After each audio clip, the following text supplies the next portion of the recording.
Di tengah hujan deras yang mengguyur Jakarta malam itu, Aisyah berdiri di balkon apartemennya, air mata bercampur dengan tetesan air hujan yang jatuh dari langit kelabu.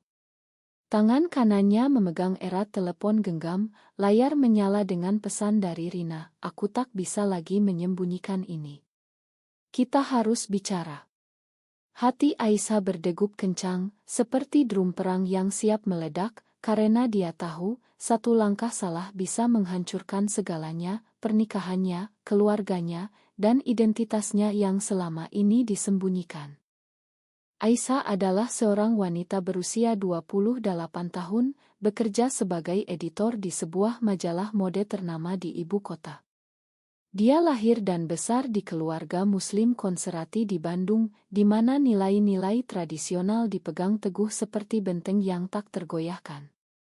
Ayahnya, seorang pensiunan pegawai negeri, selalu menekankan pentingnya pernikahan dan keluarga bahagia. Ibu Aisyah, seorang ibu rumah tangga yang taat, sering bercerita tentang mimpi-mimpinya melihat anak perempuannya menikah dengan pria baik-baik dan memiliki anak cucu. Tapi Aisyah, sejak remaja, merasakan ada yang berbeda dalam dirinya. Dia tak pernah tertarik pada cowok-cowok di sekolah, malah sering memandang teman-teman perempuannya dengan perasaan yang tak bisa dijelaskan. Itu semua dia kubur dalam-dalam, takut dicap sebagai penyimpang oleh masyarakat yang masih memandang hubungan sesama jenis sebagai dosa besar. Pernikahannya dengan Arid 2 tahun lalu adalah upaya Aisyah untuk menormalkan dirinya.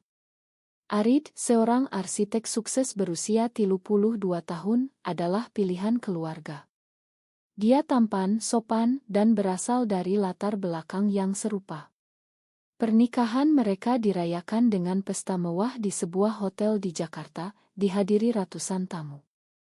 Tapi di balik senyum palsu Aisyah di hari itu, ada kekosongan yang menganga. Malam pertama mereka, Aisyah merasa seperti boneka yang dipaksa bergerak.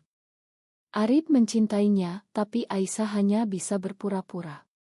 Setiap sentuhan Arid membuatnya merasa terperangkap, seperti burung dalam sangkar emas. Rina muncul dalam hidup Aisyah 6 bulan lalu, saat majalah tempat Aisyah bekerja mengadakan proyek kolaborasi dengan seorang fotografer relance. Rina, berusia 20 genep tahun, adalah wanita energik dengan senyum yang bisa menerangi ruangan. Dia berasal dari Surabaya, pindah ke Jakarta untuk mengejar mimpi di dunia fotografi. Mereka bertemu di sebuah cafe di Tamrin, membahas konsep pemotretan. Saat itu, Aisyah merasakan getaran aneh, mata Rina yang coklat hangat, tawa renyahnya, dan cara dia menyentuh lengan Aisyah saat menjelaskan ide. Itu adalah pertama kalinya Aisyah merasa hidup. Pertemuan-pertemuan berikutnya semakin intens. Mereka sering menghabiskan waktu bersama di luar jam kerja, berbagi cerita tentang mimpi dan ketakutan. Rina terbuka tentang orientasi seksualnya, dia sudah keluar dari keluarganya sejak kuliah, meski itu berarti kehilangan dukungan finansial dari orang tua. "Aku memilih menjadi diriku sendiri, meski sakit," kata Rina suatu malam di sebuah taman di Menteng. Aisyah mendengarkan dengan hati bergetar, iri pada keberanian Rina. Tapi dia tak berani mengakui perasaannya sendiri. "Aku sudah menikah," gumam Aisyah dalam hati, tapi setiap malam, mimpi tentang Rina menghantuinya. Malam hujan itu, Aisyah memutuskan untuk bertemu Rina di sebuah kai kecil di Kemang. Hujan tak kunjung reda, membuat jalanan macet dan suasana semakin tegang. Saat Aisyah tiba, Rina sudah duduk di sudut, memegang secangkir kopi hangat. "Aisyah, aku tak bisa terus seperti ini," kata Rina langsung, suaranya gemetar. "Aku jatuh cinta padamu. Tapi kau sudah menikah. Ini salah." Aisyah terdiam, hatinya seperti dirobek. Dia ingin bilang bahwa dia juga merasakan hal yang sama, bahwa setiap hari bersamanya adalah penyiksaan. Tapi kata-kata itu tersekat di tenggorokan. "Rina, Aku tak tahu harus bagaimana," akhirnya Aisyah berbisik. Mereka berbicara berjam-jam, air mata mengalir di antara tawa getir. Rina menceritakan bagaimana dia pernah ditinggalkan oleh kekasih sebelumnya karena tekanan keluarga, bagaimana masyarakat Indonesia masih memandang mereka sebagai ancaman bagi moral. Aisyah mengangguk, ingat bagaimana tetangga-tangganya di Bandung bergosip tentang seorang tetangga yang salah jalan dan akhirnya diusir dari kampung. Saat pulang, Aisyah merasa dunia berputar. Arid sudah menunggu di rumah, dengan makan malam yang dia masak sendiri. Kau basah kuyup, sayang. Kerja lembur lagi, tanya Arid sambil memeluknya. Aisyah mengangguk lemah, tapi dalam hati, dia merasa seperti pengkhianat. Malam itu, dia tak bisa tidur, memikirkan pilihan-pilihannya. Apakah dia harus meninggalkan Arid, yang tak bersalah? Apakah dia siap menghadapi amarah keluarga? Atau dia harus menekan perasaannya lagi, hidup dalam kepura-puraan? Keesokan harinya, Aisyah mendapat telepon dari ibunya. Aisyah, ayahmu sakit. Pulanglah ke Bandung akhir pekan ini. Berita itu seperti tamparan. Aisyah tahu, ini saatnya dia menghadapi kenyataan. Dia harus memilih tetap dalam pernikahan aman atau mengejar cinta sejati yang penuh risiko. Di perjalanan ke Bandung, Aisyah duduk di kereta, memandang hujan yang masih turun di luar jendela. Pikirannya melayang ke Rina, yang mengirim pesan, "Aku tunggu keputusanmu." Aisyah menutup mata, merasakan beban dunia di pundaknya. Ini baru permulaan dari badai yang akan datang. Di Bandung, udara dingin menyambut Aisyah saat turun dari kereta. Rumah orang tuanya di kawasan Dago masih seperti dulu, halaman hijau dengan pohon mangga yang rindang, dan aroma masakan ibu yang selalu menggugah selera. Tapi kali ini, Aisyah merasa seperti orang asing di rumah sendiri. Ayahnya, Pak Hadi, terbaring di kamar, wajahnya pucat karena tekanan darah tinggi. "Aisyah, anakku," katanya lemah saat melihat putrinya. "Kau baik-baik saja? Arid mana?" Aisyah duduk di samping tempat tidur, memegang tangan ayahnya. "Arid sibuk kerja, ya. Aku datang sendiri." Ibu Aisyah, Bu Siti, masuk membawa obat. "Sudah, jangan capek-capek. Istirahat dulu."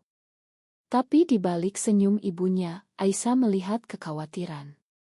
Malam itu, setelah ayah tidur, Bu Siti duduk bersama Aisyah di ruang tamu. "Aisyah, ada apa? Kau terlihat gelisah." Aisyah ragu sejenak, tapi akhirnya membuka mulut. "Bu, aku merasa tidak bahagia dalam pernikahanku." Kata-kata itu keluar seperti banjir yang tak bisa ditahan. Bu Siti terdiam, matanya melebar. "Apa maksudmu? Arid orang baik. Kau pasti cuma lelah kerja." Aisyah menggeleng, air mata mulai mengalir. Dia tak berani cerita tentang Rina, tapi menceritakan betapa dia merasa terjebak. "Bu, aku tak tahu siapa diriku sebenarnya." Percakapan itu berubah menjadi perdebatan sengit. Bu Siti mengingatkan Aisyah tentang norma-norma masyarakat. Di Indonesia ini pernikahan adalah suci. Jangan sampai kau hancurkan keluarga karena ego. Pikirkan ayahmu, dia sudah sakit. Aisyah merasa dada sesak. Dia tahu ibunya benar dari perspektif tradisi, tapi hatinya berteriak lain. Malam itu, Aisyah tidur dengan pikiran kacau, mimpi tentang Rina yang tersenyum, tapi di belakangnya ada bayangan keluarga yang marah. Kembali ke Jakarta, Aisyah memutuskan untuk bertemu Rina lagi. Mereka bertemu di sebuah taman di Senayan, di bawah pohon-pohon tinggi yang menyembunyikan mereka dari pandangan orang. "Aku sudah bicara dengan ibuku," kata Aisyah. "Tapi aku tak bilang tentangmu." Rina menggenggam tangan Aisyah. "Aku mengerti. Ini tak mudah. Aku pernah kehilangan segalanya karena ini." Rina menceritakan masa lalunya, bagaimana orang tuanya memutuskan hubungan setelah tahu dia lesbian, bagaimana teman-temannya menjauh, dan bagaimana dia harus berjuang sendiri di kota besar. Cerita Rina membuat Aisyah semakin yakin, tapi juga semakin takut. Bagaimana kalau Arid tahu? Bagaimana kalau keluargaku mengusirku? Rina memeluknya pelan. Kita hadapi bersama. Tapi kau harus jujur pada dirimu sendiri. Saat itu, di tengah taman yang sepi, mereka berciuman untuk pertama kalinya. Itu adalah momen magis, tapi juga penuh ketakutan. Aisyah merasakan api di dadanya, sesuatu yang tak pernah dia rasakan dengan Arid. Tapi kebahagiaan itu tak bertahan lama. Arid mulai curiga. Dia melihat pesan-pesan dari Rina di ponsel Aisyah yang tak sengaja tertinggal. Siapa Rina? Kenapa kau sering bertemu dengannya? Tanya Arid suatu malam saat mereka makan malam. Aisyah berbohong, bilang Rina hanya rekan kerja. Tapi Arid tak puas. Dia mulai mengikuti Aisyah, diam-diam memeriksa jadwalnya. Tekanan semakin meningkat. Suatu hari, di kantor, Aisyah mendapat panggilan dari ayahnya. Aisyah, ayah dengar dari Arid. Kau ada masalah. Ternyata Arid sudah menghubungi orang tua Aisyah, menceritakan kecurigaannya. Aisyah marah besar. Dia konfrontasi Arid di rumah. Kau tak percaya padaku. Kau hubungi orang tuaku tanpa bilang aku. Arid balas marah. Aku mencintaimu, Aisyah. Tapi kau berubah. Apa ada orang lain? Pertengkaran itu berakhir dengan air mata. Aisyah tak bisa bilang kebenaran, tapi dia tahu ini titik balik. Dia harus memilih. Malam itu, dia mengirim pesan ke Rina, aku siap. Aku ingin bersamamu. Tapi di saat yang sama, Bu Siti menelepon, pulanglah, Aisyah. Kita bicara empat mata. Aisyah pergi ke Bandung lagi, kali ini dengan hati yang lebih berat. Di rumah, ayah dan ibu sudah menunggu. Arid bilang kau sering bertemu wanita bernama Rina, kata Pak Hadi langsung. Aisyah terkejut. Yah, dia teman. Tapi Bu Siti menggeleng. Jangan bohong. Kami tahu. Ini tak benar, Aisyah. Ini dosa. Konfrontasi itu meledak. Aisyah akhirnya mengakui perasaannya. Aku mencintai Rina, Bu. Aku lesbian. Kata-kata itu seperti bom. Pak Hadi memegang dada, wajahnya merah. Bu Siti menangis histeris. Kau hancurkan keluarga kita. Apa kata tetangga? Apa kata Tuhan? Aisyah merasa dunia runtuh. Dia pulang ke Jakarta dengan hati hancur, tapi tekadnya semakin kuat. Kembali di Jakarta, Aisyah merasa seperti buronan.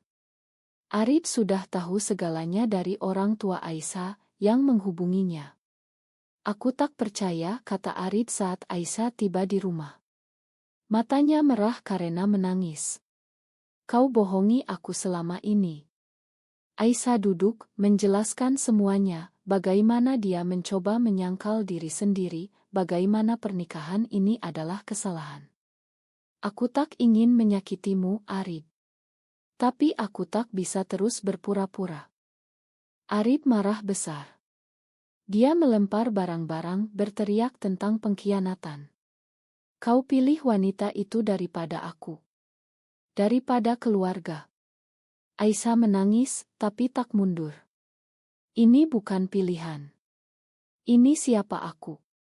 Malam itu, Arid pergi, meninggalkan Aisyah sendirian di apartemen yang tiba-tiba terasa dingin. Rina datang menjemput Aisyah, membawanya ke apartemen kecilnya di Tebet. Kau berani sekali, kata Rina sambil memeluknya. Tapi Aisyah tahu, ini baru awal. Keluarga Aisyah memutuskan hubungan. Bu Siti mengirim pesan, jangan pulang lagi. Kau bukan anak kami. Kata-kata itu seperti pisau di hati Aisyah. Dia kehilangan pekerjaan juga karena gosip menyebar di kantor. Bosnya, yang konservatif, memecatnya dengan alasan tidak sesuai nilai perusahaan. Aisyah dan Rina berjuang bersama. Mereka pindah ke apartemen baru, mencari pekerjaan relance. Tapi masyarakat tak ramah. Teman-teman menjauh, keluarga Rina yang sudah menerima dia, tapi ragu dengan Aisyah yang baru.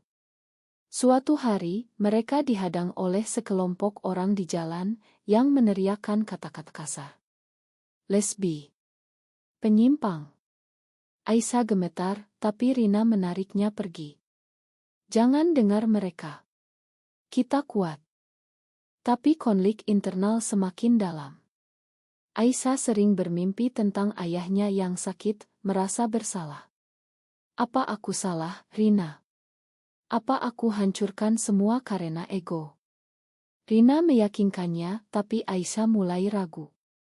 Arif mengajukan gugatan cerai, dan dalam proses itu, dia membocorkan rahasia Aisyah ke media sosial. Postingannya viral, membuat Aisyah menjadi target bullying online.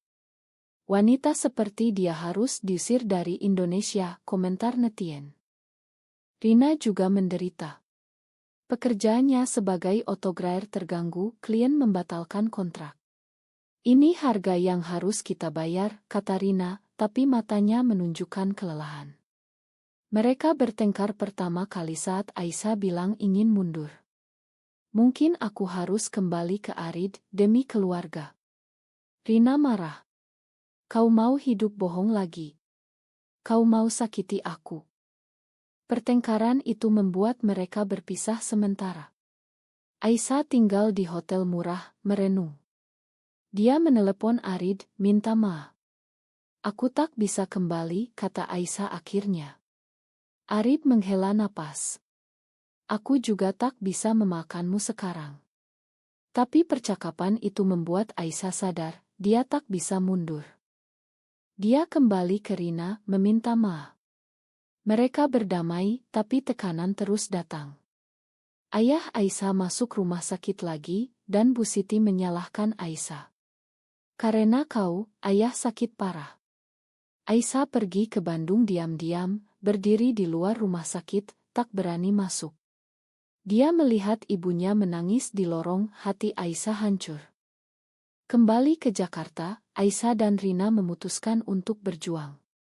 Mereka bergabung dengan komunitas LGBT di Jakarta, bertemu orang-orang yang punya cerita serupa. Itu memberi kekuatan, tapi juga menunjukkan realita pahit, banyak yang kehilangan segalanya, bahkan nyawa, karena diskriminasi. Suatu malam, Rina mendapat tawaran kerja di Bali, yang lebih terbuka. Kita pindah saja, usul Rina. Aisyah ragu, tapi setuju. Tapi sebelum pergi, Aisyah ingin bertemu keluarganya sekali lagi. Perjalanan ke Bandung kali ini penuh ketegangan. Aisyah naik bus malam, pikirannya dipenuhi skenario terburuk. Ayahnya sudah keluar dari rumah sakit, tapi masih lemah. Saat tiba di rumah, pintu dibuka oleh Bu Siti, yang langsung memeluk Aisyah sambil menangis. Kenapa kau datang? Kau sudah hancurkan kami. Tapi di balik kata-kata itu, ada kerinduan. Mereka duduk di ruang tamu, Pak Hadi bergabung meski lemah. Aisyah, apa yang kau lakukan ini tak benar, kata ayahnya. Aisyah menjelaskan dengan sabar, tentang perasaannya sejak kecil, tentang penderitanya dalam pernikahan, tentang cinta pada Rina. Ini bukan pilihan, ya. Ini aku. Pak Hadi mendengarkan, tapi menggeleng. Di agama kita, ini dosa. Kau harus berubah. Debat panjang terjadi. Bu Siti menceritakan bagaimana tetangga bergosip, bagaimana mereka kehilangan muka. Kami malu, Aisyah. Aisyah merasa bersalah, tapi juga marah. Bu, aku juga manusia. Aku punya hak bahagia. Akhirnya, Pak Hadi bilang, pergilah. Tapi jangan harap warisan atau apapun. Itu seperti pukulan terakhir. Aisyah pulang dengan hati kosong. Di Jakarta, Rina menunggu. Bagaimana? Aisyah menangis di pelukannya. Mereka tak terima. Tapi itu membuat mereka lebih dekat. Mereka pindah ke Bali mencari kehidupan baru. Di sana suasana lebih bebas, meski masih ada tantangan. Aisyah mendapat pekerjaan sebagai penulis relance, Rina melanjutkan autograi. Tapi masa lalu tak mudah dilupakan. Arif menelepon suatu hari, bilang dia sudah bertunangan lagi. Aku makanmu, Aisyah. Semoga kau bahagia. Kata-kata itu melegakan, tapi juga menyakitkan. Aisyah merenung tentang pengorbanan, kehilangan keluarga, teman, stabilitas. Di Bali, mereka bertemu komunitas yang lebih besar. Aisyah mulai berbicara di acara-acara kecil tentang pengalamannya, mendorong orang lain untuk berani. Tapi suatu hari, Rina jatuh sakit, stres dari tekanan. Aku takut kehilanganmu, kata Rina. Aisyah merawatnya, sadar bahwa cinta ini penuh risiko. Konflik baru muncul saat saudara Aisyah, adik laki-lakinya, datang ke Bali. Kak, ayah sakit lagi. Dia ingin bertemu. Aisyah ragu, tapi pergi. Di Bandung, ayahnya meminta maaf. Aku tak mengerti, tapi aku tak mau kehilangan anakku. Itu adalah langkah kecil menuju rekonsiliasi. Tapi Bu Siti masih keras.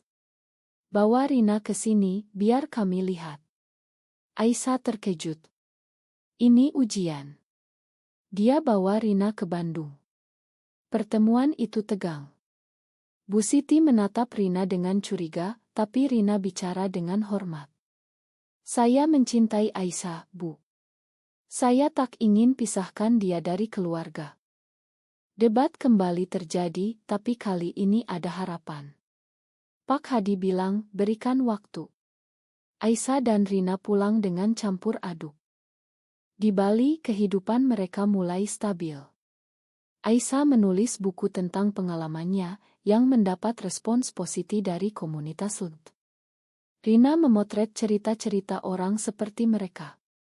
Tapi tekanan masyarakat masih ada, demo anti-LGBT di Jakarta, undang-undang yang mengancam.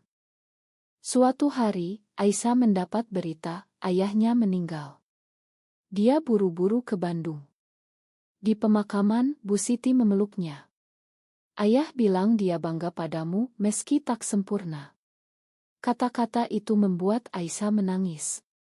Adiknya mendukung, Kak, aku terima kau apa adanya. Rekonsiliasi lambat, tapi nyata. Bu Siti mulai menelepon, bertanya kabar Rina. Dia orang baik, akhirnya Bu Siti akui. Aisyah merasa beban terangkat, meski luka masih ada. Arif menikah lagi, mengirim undangan. Aisyah datang, mereka bicara sebagai teman. Terima kasih telah jujur, kata Arif. Itu penutup babak. Aisyah dan Rina hidup bersama, menghadapi tantangan tapi bahagia. Mereka sadar perjuangan tak pernah berakhir di masyarakat yang masih diskriminasi. Apakah mencintai seseorang yang sesama jenis selalu berarti pengkhianatan terhadap keluarga dan norma sosial, atau justru itu adalah bentuk keberanian untuk hidup autentik?